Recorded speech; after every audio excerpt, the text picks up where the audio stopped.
हम आज नौकरी कर रहे हैं, आज मेहनत कर रहे हैं, लेकिन हमारा हाथ पैर शरीर चल रहा है तब तक तो हम कर रहे हैं।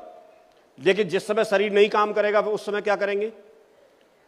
तो पर्पज ये है कि हमारे लिए कैसे इससे हम मैसेज ले सकते हैं। हम जो डायरेक्ट सेलिंग कर रहे हैं, हम जो सेफ शॉप कर रहे हैं, आप जो काम कर रहे हैं उसे अभी आप करो, लेकिन सिर्फ उसी में फंस के मत रह जाओ। आप इसके साथ अपना बिजनेस को बिल्ड करना शुरू कर दीजिए। जैसे मैं सरकारी नौकरी में था तो मेरी पहली प्रायोरिटी, जब मुझे ये बिजनेस और नौकरी साथ साथ मिली थी, तो मेरी पहली प्रायोरिटी मेरी जॉब थी, मेरी नौकरी थी। मैं उसी को प्राथमिकता देता था।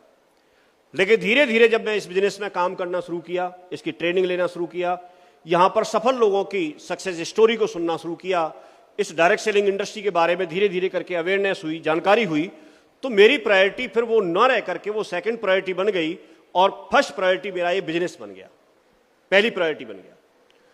तो पहले जब मेरी प्राथमिकता जॉब को थी तो आप देखिए कि एक तो स्कूल में मुझे जाना है और एक मुझे इसकी मीटिंग अटेंड करनी है। तो मेरी प्राथमिकता जॉब को है, तो मेरी स्कूल की छुट्टी नहीं हो सकती, मैं यहां की मीटिंग छोड़ सकता हूं क्योंकि मेरी प्राथमिकता यह है। लेकिन जब मेरी प्राथमिकता यह बन गई तो मैं स्कूल की छुट्टी कर सकता हूं लेकिन इसकी मीटिंग नहीं छोड़ सकता। मैं आपको यह बताना चाहता हूं कि आप नौकरी कर रहे हैं, अच्छी बात है, नौकरी गलत नहीं है, आपका भी सर्वाइवल उसी से होगा।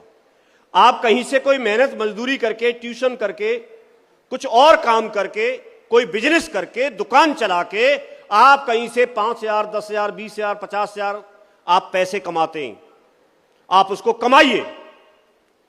लेकिन आपको इतनी जानकारी इसके बारे में जरूर होनी चाहिए कि भविष्य में जो आगे बढ़ने वाला जो मौका है, वहां मैंने कंपैरिजन किया, नौकरी का एंड रिजल्ट क्या है और इस बिजनेस का एंड रिजल्ट क्या है। वो जब दोनों बातें मेरी समझ में आई तो मेरा प्राथमिकता बिजनेस के लिए हो गई।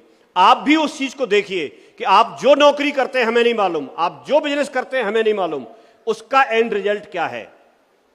मैं जहां नौकरी करता था, प्राइमरी में मैं टीचर था, तो उससे मेरे पास ऑप्शन था बढ़ने के लिए कि मैं जूनियर का हेडमास्टर बन सकता था। उससे आगे कहां जाऊंगा, वो मेरा एंड था।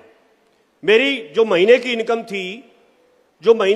थी वो लाखों रुपए महीने में हो सकती थी तनख्वाह उसकी, क्योंकि आज भी मेरे साथ के जो टीचर हैं उनको करीब 80-85 हजार रुपए महीने का मिलता है।